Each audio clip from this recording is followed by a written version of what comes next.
Hey guys, puntahan po natin ang Suminuot Cave sa Suminot, Zamboanga del Sur. Suminuot Cave, ito po ang passage ng school, ng high school patungo doon sa Eastern. Malapit na po tayo sa bridge.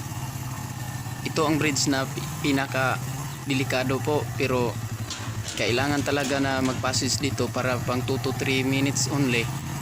Lumabas tayo sa Eastern Suminot, Zamboanga del Sur. Yun ang area, may cyclone wire sa kabila sa aisles.